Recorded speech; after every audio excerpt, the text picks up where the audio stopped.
Welcome, everybody. It's great to see you here for another Textile Talk.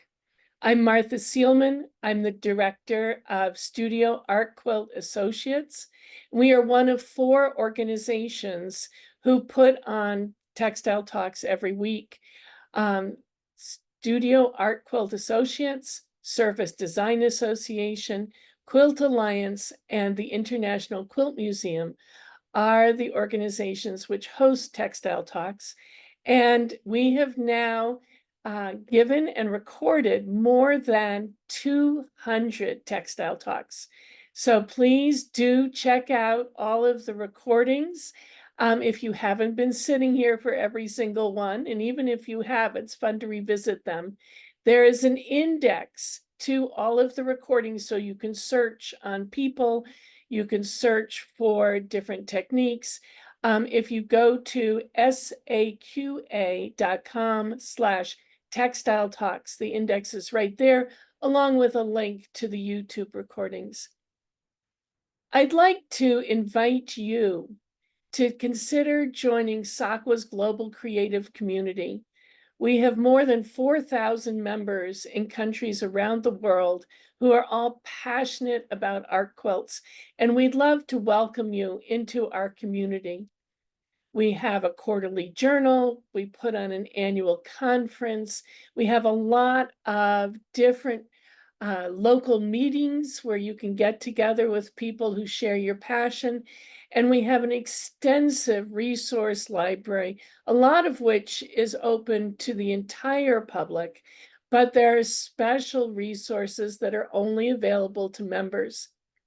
If you join today using the discount code TALKS, TALKS, you will get $20 off the first year of your membership. And if you could go back one, Lucy, one of the things that we're most proud of is that we put together and travel exhibitions around the world. This year, we will have 20 global exhibitions traveling to 5 or 6 venues each, as well as around 25 regional exhibitions that are traveling within their regions. So if you make art quilts and you want to share your work with the world, please consider joining us and becoming a member of SAQA. So today, we have a really special presentation. Natalya Khorover is an artist that I followed for a long time, and she's going to be giving her presentation today. Natalya Khorover creates art for Earth's sake and is spurred on by plastic pollution and overconsumption. She strives to use materials that would be condemned to the landfill and chooses to use the unusual techniques of stitching and sewing these materials to bring her artwork to life. Natalya's personal mission is to help other artists who struggle with knowing where to start using these materials to achieve their creative vision. With this purpose, she founded Repurposer Collective, which is a community for creative souls, artists, and artivists, otherwise known as art activists, who are concerned about the environment and are passionate about exploring repurposed materials in art. Natalya earned her BFA from Pratt Institute in Brooklyn, New York. Following careers in New York City fashion and film industries, she embarked on her solo journey as a studio artist. Her work has been exhibited in the Derry Barnes Biennial Quilt National Exhibition and in Quilts Equals Art Equals Quilts at the Schweinfurth Memorial Art Center. Sharing her expertise by teaching and lecturing on mixed media art techniques, the creative process, and inspiration is Natalya's way of making sure art and craft is accessible to everyone. Welcome, Natalya. Thank you so much, Martha. It's nice to be here. Okay, so let's get right to my presentation, shall we? Yes, please. I am going to share.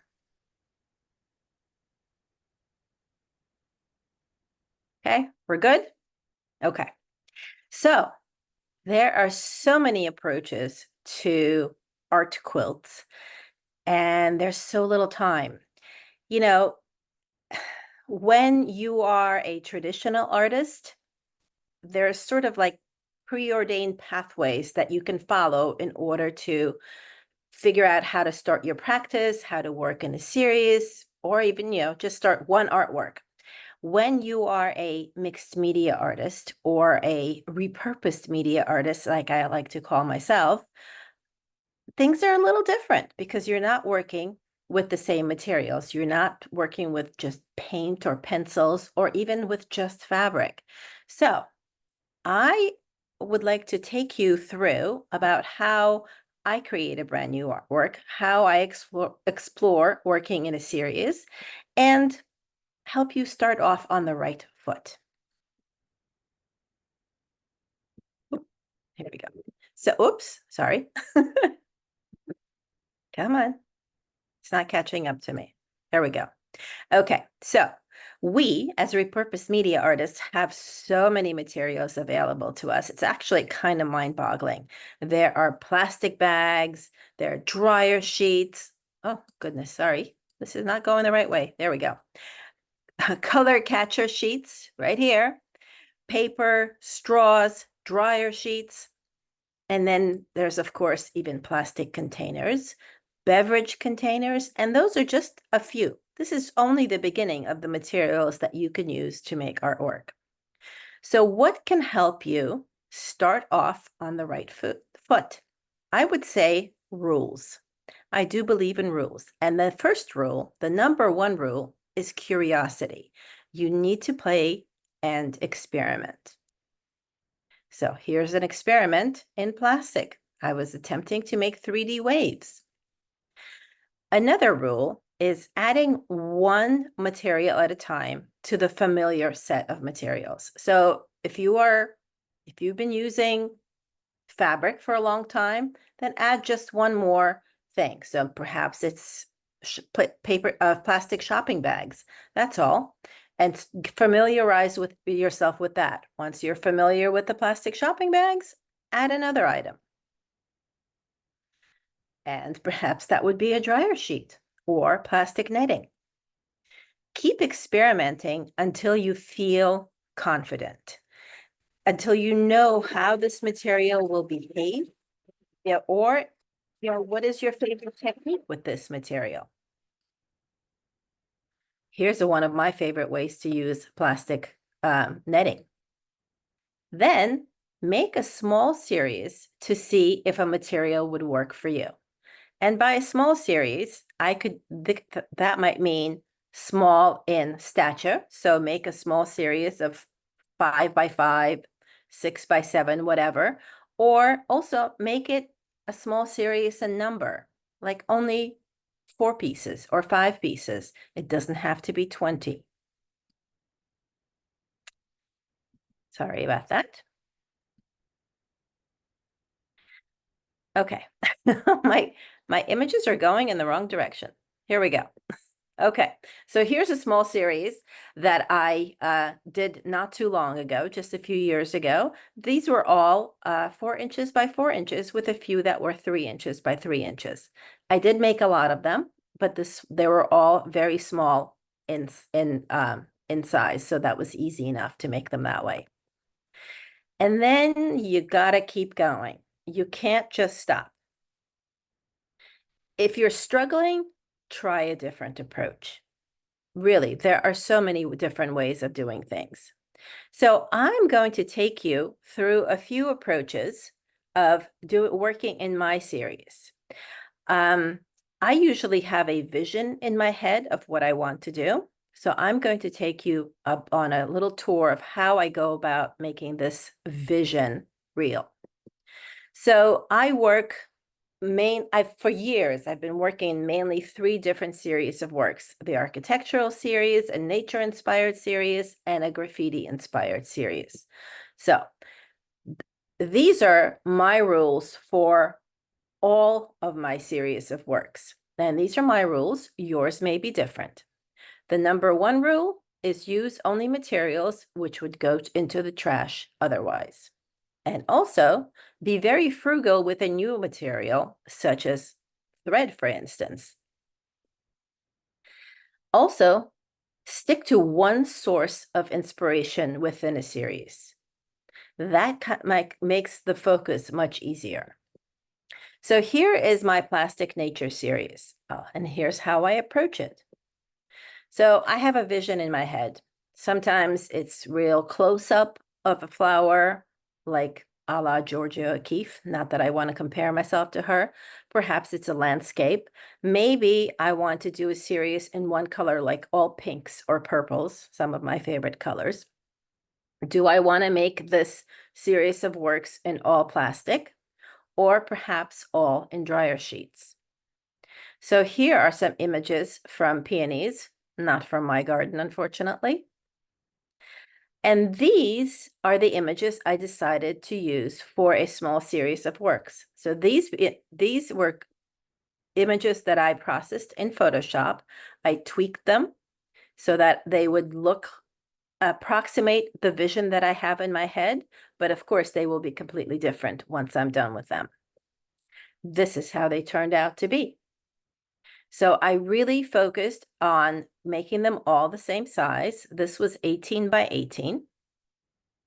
And all out of plastic. So no dryer sheets, nothing else, just soft single-use plastic. My Urban Perspective series is a little bit more than my flower series. I've been doing it for many, many years.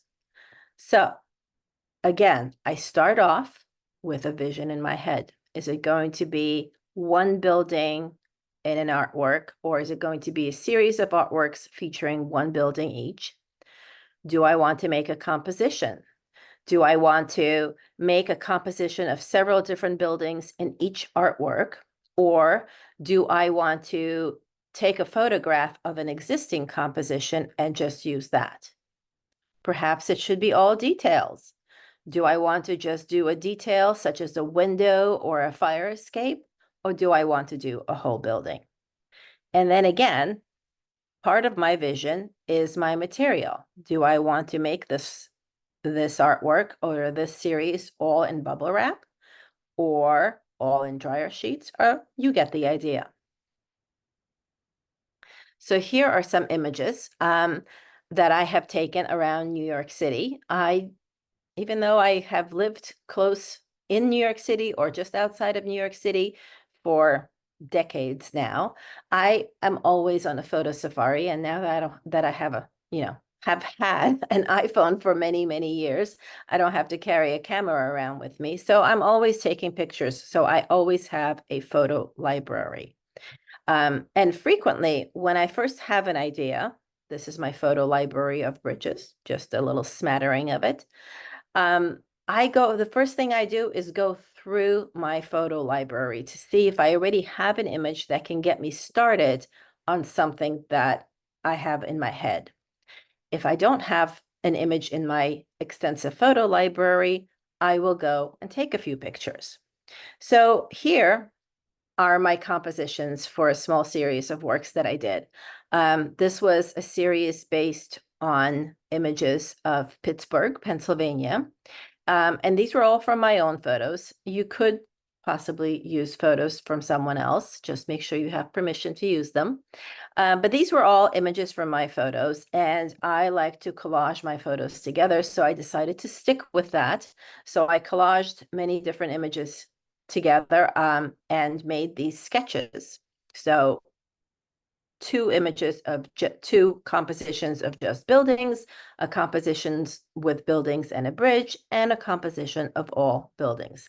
You may have noticed already, I like to work in fours. I think the number 4 works well with a composition that's all square. That's just my personal preference. So then this is how I created this series. If you notice, I never finished the bridge piece. That's why it's not here, because sometimes even I fizzle out. But if you notice in this series, I kept to the same materials. There's the fabric that I used in all 3 pieces. This was a drop cloth that I used occasionally for painting some fabrics. I used peachy bubble wrap in all 3 pieces. There it is here too. And then I also used plastic in black and white. You can see it in all 3 images. And in this piece, I added a little bit of yellow for the bridge. But if you notice, I have yellow in the stitching down here and less easy to see through here. Oh, there's some yellow paint actually in the top. So the series looks cohesive. My materials are all the same materials or very similar materials. So my approach to my Ransom Letters Reformed series is slightly different. You know, it's a series that is inspired by graffiti. I went to high school with some inspiring and aspiring graffiti artists. And I've always loved graffiti, but I've also been inspired by those old movies from the 1930s and 40s when a detective gets a letter and it's all all the words in the letter are made from different letters cut out from a different magazine or newspaper. So that is also part of the inspiration for this series, which is why I called it Ransom Letters Reformed. So again, I start with a vision in my head. Do I want to make one word? I love words. Do I want to use these words that are on a specific subject? Do I want to use acronyms? Or maybe I want to do some climate-related slogans. Or maybe I want to capture some words of wisdom or some different special words. Or do I want to go the collage route and use images that speak to me and arrange them in a pleasing or a humorous way? Do I want to be very busy? Do I want to be very simple and precise? There's so much inspiration in graffiti. So here are a few of my inspirational graffiti images. Just like I take pictures of architecture and nature, I also take pictures of graffiti around me. And here are some graffiti artworks that are in progress. So I never really make a sketch for this series. This is a series that I work very intuitively from. But again, I still have rules for it. Again, I respond to the materials on hand. So do I want to use all the words from the shopping bags and other plastic bags that I have on hand? Like here and here. Do I want to use all imagery? Do I want to keep all that imagery in basically a beige brown color scheme? Do I want to just do one word? So here, those are the options to use. So here are the images of some finished artworks. Again, so here are my climate related images. These was a series of works that I did that were based on Fridays for the Future. I'm sure all of you have heard of Greta Thunberg. She's an inspirational young climate activist. And these were slogans that were used by marchers in Fridays for the Future climate marches.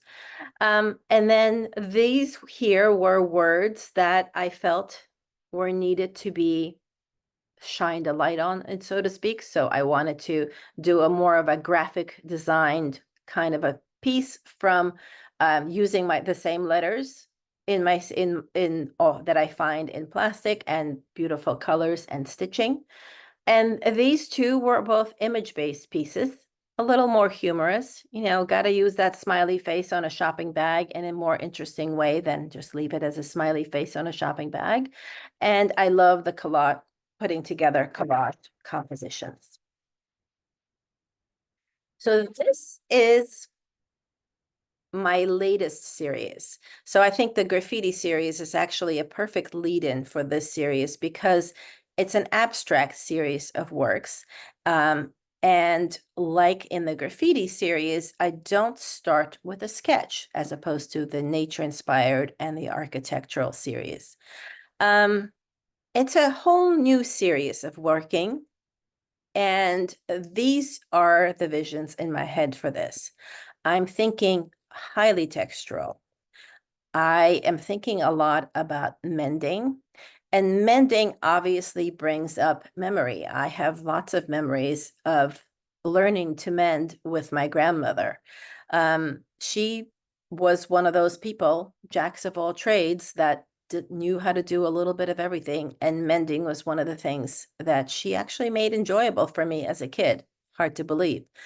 And that, of course, obviously, memories of her.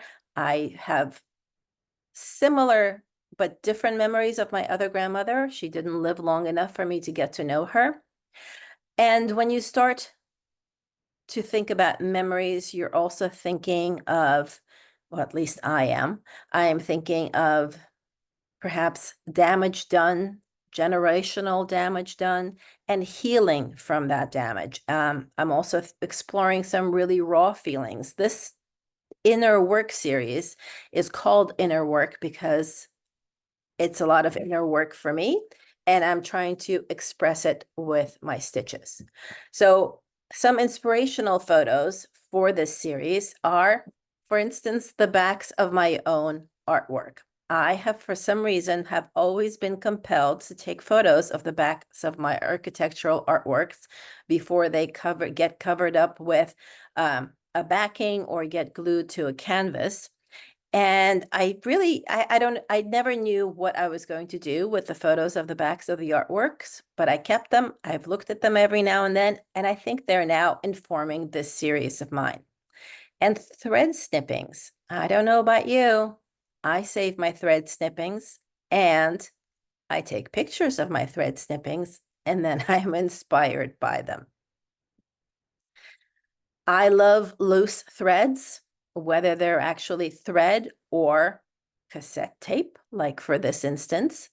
And also, I really like the materials that I work with. The single-use plastic. So what you're seeing above is in progress photograph, and I love the ripped, stretched edge, the imperfect edge. And then these are my own scraps from my own artworks where I trim the edges. So I even find scraps interesting and fascinating for my materials. So those were the rules for this series of works. Oh, and here's some more. Rust, lichen, or lichen. Is it lichen? Lichen.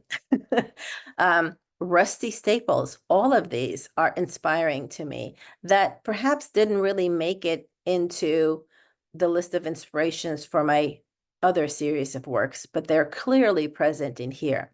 And then, of course, peeling paint. I love peeling paint or plaster, whatever it is. I love seeing the colors coming through in the back. Whenever I used to visit my aunt in St. Petersburg, Russia, I would be the one stopping to take a photo of something crumbling, and she was deeply embarrassed. She would have preferred I took pictures of beautiful architecture, which I did as well, but I couldn't pass up textures such as these. So this is how I am beginning to replicate them in this series of works. The images that you just saw are serving as my inspiration. Then my rules for this work is nothing new except for thread. So I am finding old drop cloths to stitch on. I am plastering on scraps of plastic and little thread snippings and things like that. And these are the first 4 in this series of works. There's actually been more since I've done them since then. They are highly, highly stitched, and they're highly stitched by hand and by machine.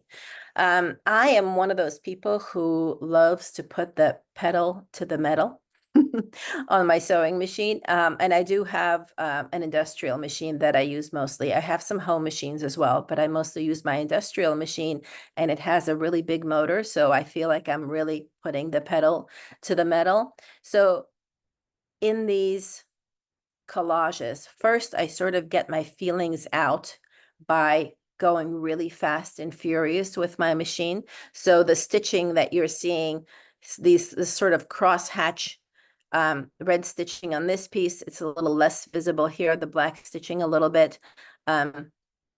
Those are my first way of getting out the emotions, is by going really fast and furious on the sewing machine.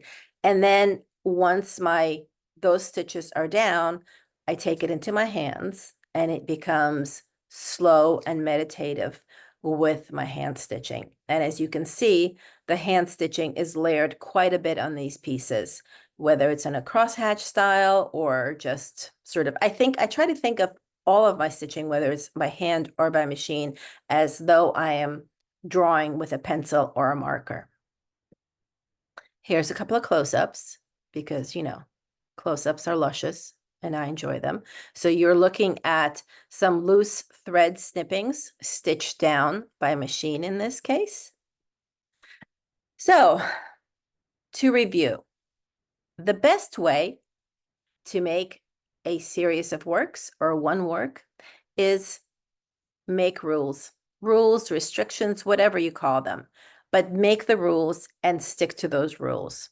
And here I repeat them. You can call them parameters, whatever you want, but set them and keep to them. And then change them when you move on to the next series. And by changing them back and forth, you figure out which rules best work for you.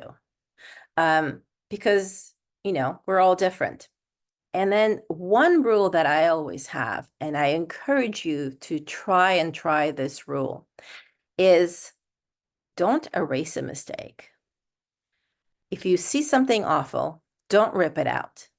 Make it your mission or your challenge in that piece or a series of pieces to figure out a way of incorporating that mistake or changing it up and figuring out a way of making it work for your series, because I feel like that is always a breakthrough when you figure out how to make a mistake work.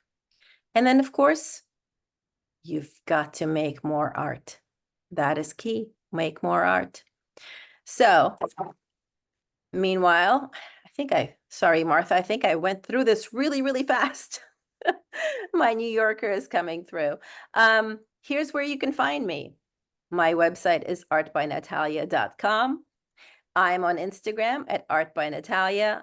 I'm Natalya Khorover Artist on Facebook, and you are welcome to join us in the Repurposer Collective, which in honor of today is open right now and will remain open until Sunday, 8 p.m. Eastern. Great. Thank you, Natalia. Thank you, Martha. Sorry for rushing through this a little bit. No, it was fascinating. And we have lots of questions for you. Oh, good. So that will be fun. And Lucy, can you put that Repurposer Collective into the chat again? While you were talking, people were sharing a little bit about the repurposed materials that they've been experimenting with. Oh, fabulous. So I'm hoping that a lot of people will check out your new Repurposer Collective website. Awesome. So the first question has to do with the fact that you had formal training in making art. Do you find that your time at Pratt was a help or a hindrance now that you're expanding your definitions of how you create art? So I think it was a good base, but even though my degree was a BFA, it was in fashion design. Mm-hmm. So I had a minor in painting, but the degree was in fashion designs, which is really where I learned my sewing skills, and composition skills as well. But that was the basis of my sewing skills, and I have continued to, the thread for my artwork is actually thread. So yes, I do think it was helpful. Yeah. I remember you telling me that when your children were younger, you always got roped into making all of the costumes for the school productions. And, that you really enjoyed that, but it was exhausting. Yeah, no, I did. It was fabulous. I, did a production a year for probably close to 10 years. Mhm. And it was a lot of fun. I really enjoyed it. But yes, lots of long hours. Mhm. Then we have a couple of technical questions. Some of the plastics that you are using are different colors. Are you using the plastics as is, or are you adding color to them? And if so, how? So I do both things. I mostly use plastics as they are because they do come in this most amazing array of colors. And they also come in different thicknesses and different translucencies and even transparencies. And when you layer those translucencies and transparencies, you get even more color than what you already have. In the last few years, I have added a little bit of paint to my repertoire. But again, that's paint left over from days of when I used to do a little bit of painting. I haven't bought a new tube of paint in ages, aside from a little bit of gray to paint the edges of some artworks.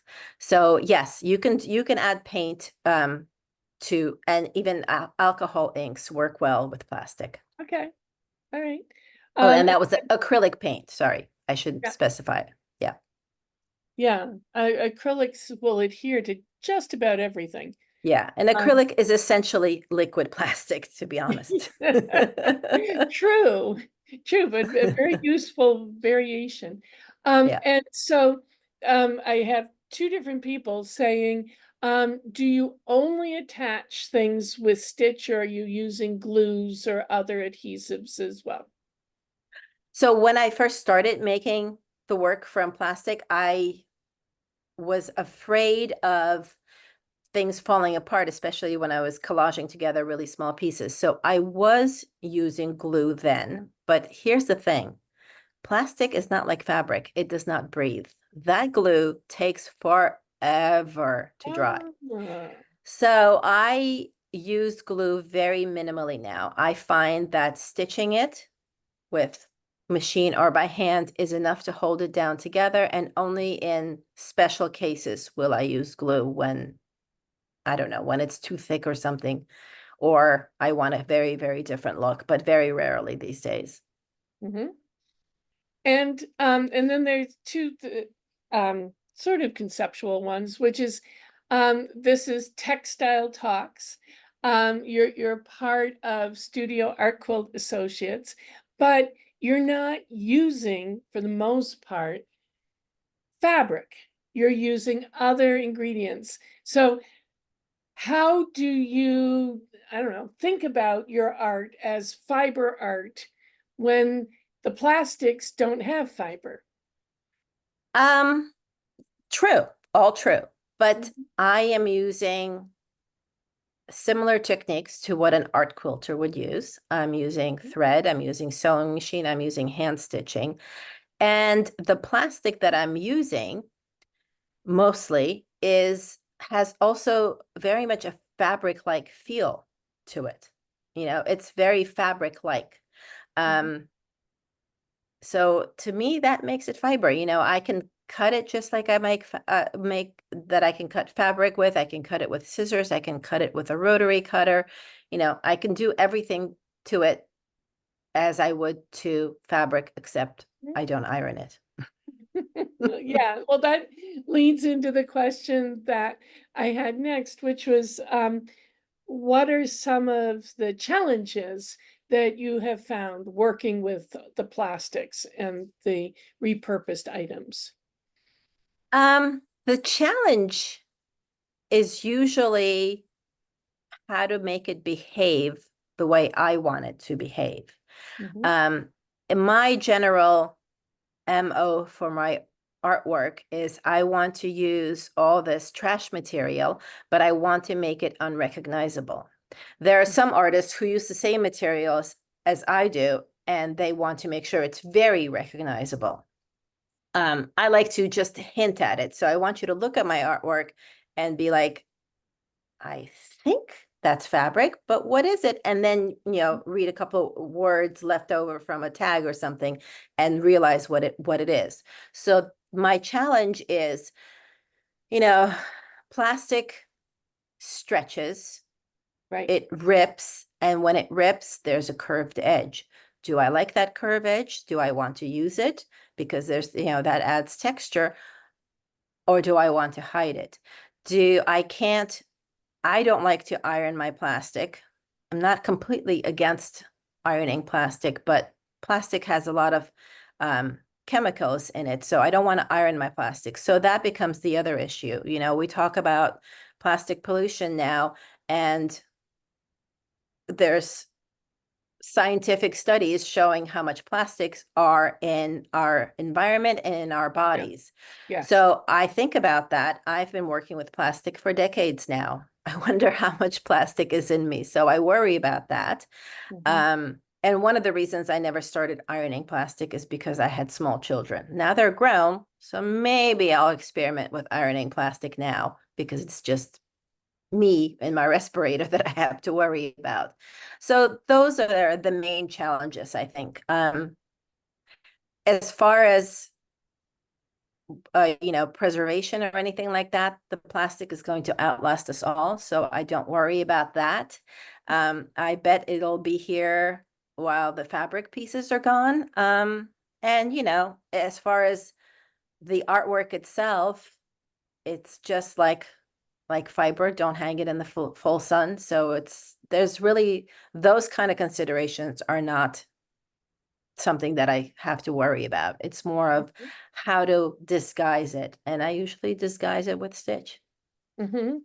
Well, that leads me to a sort of side tangent, which is you did make a piece out of plastic and stitch that was designed to hang outdoors. And so tell us a little bit about that and how it held up over time.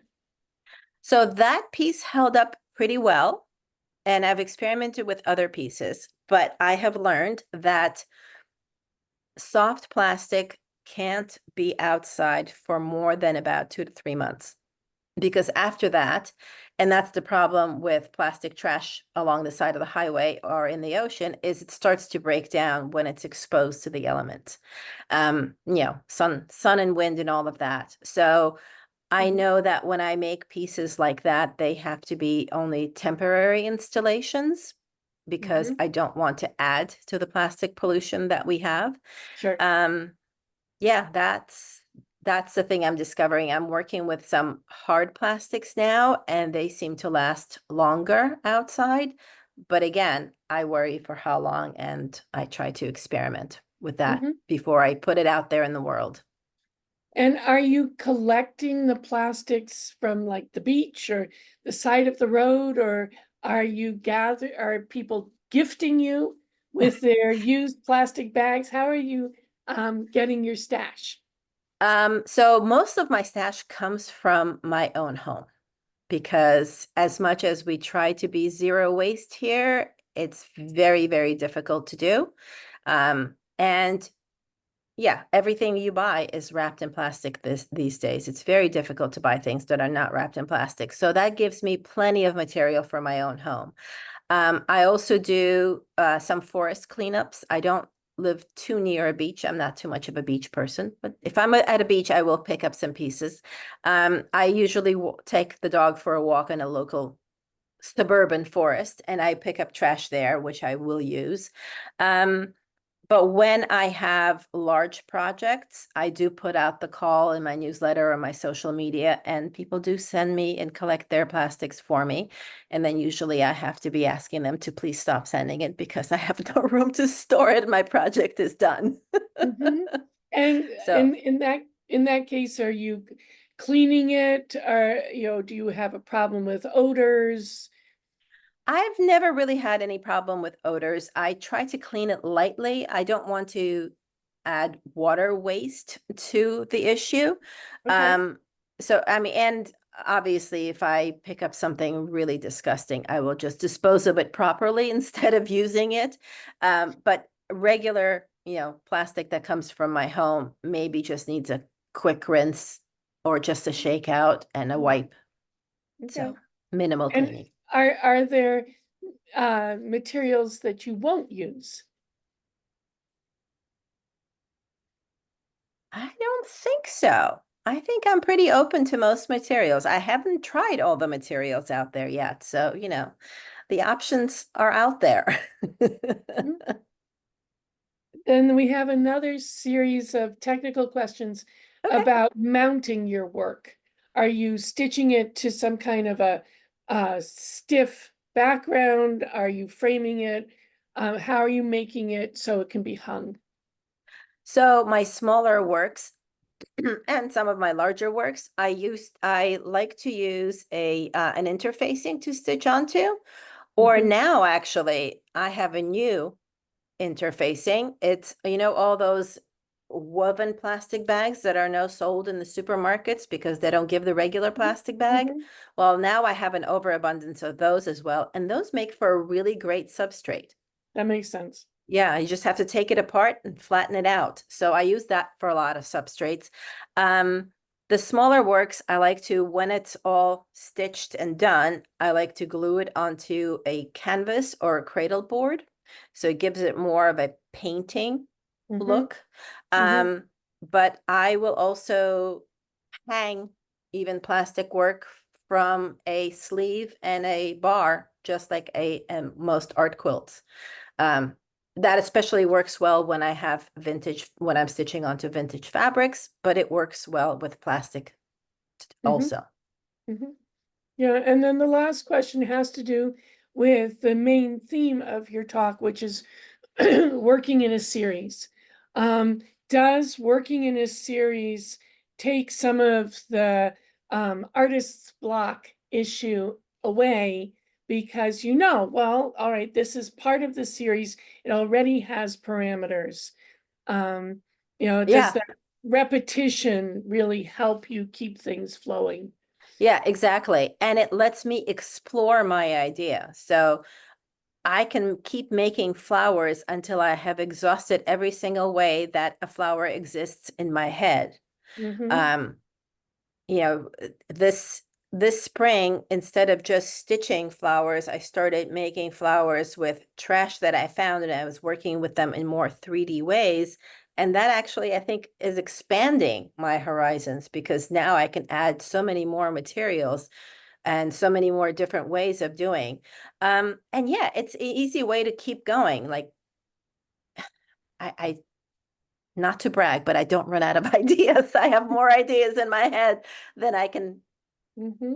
bring to life because there's just not enough time. But it also is helpful when I am working on something that I know what I leave in the studio and then I come back to. There's no that time wasted thinking, all right, now what shall I do? I know what I'm doing.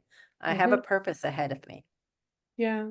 I think that we've really enjoyed learning a little bit more about your process and your series because um, you have managed to transform a material that we mostly don't pay attention to.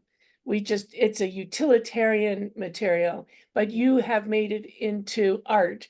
And where you, except maybe in your graffiti series, you're not aware of its origin. You're just aware of the beauty that you've drawn from this unusual material and that serves your purpose in uh, doing a little bit towards protecting the environment. Thank So you. thank Mission you. accomplished. That's Yeah, my whole idea is I want you to yeah. notice what materials I'm using. I want to draw you in with something pretty and interesting to look at first, but then yes, I want you to realize what material it is and perhaps do a little bit of your own, you know, whether you pick up a some piece of trash on your walk or whether you actually use the material in your artwork. Every little bit counts. And the Mhm. more we talk about it, the more it becomes known. And that's my mission, you know. I have I have had friends since New York State outlawed the plastic bag which was a few years ago now. I've had friends say, now what are you going to use? There's going to be no more plastic bags. Not a problem at all. No, Connecticut also is, Yeah. no single-use bags at the stores, but that doesn't mean they've gone away. No, Far no. from it. So lots of Um, materials for all of us to stitch on. That's right. And looking at the comments in the chat, there are a lot of artists out in the audience today who do work with recycled materials, and I hope that you will check out Natalia's Repurposer Collective website to get more ideas and more inspiration. Natalia, thank you so much for joining us today. And Thank you, everybody Martha. else, I hope that you'll come back next week. You get to see me again because due to some quirks of the scheduling, SAQA is presenting again. And we're going to be hearing from 3 of the artists in a traveling SAQA global exhibition called Stitch Punk. And they also are using a lot of unusual surprise materials in their art, and you're going to really enjoy seeing it. If you enjoy watching Textile Talks every week, please consider making a donation to help support the costs of this program. Altogether, the program costs $45,000, and our sponsors provide most of that, but there is still room for your support as well. So if you go to SAQA.com/textile talks, you can donate there. Your support is really appreciated, along with that of our wonderful sponsors. So join us next week for Stitch Punk, and thank you to all of our supporters and sponsors.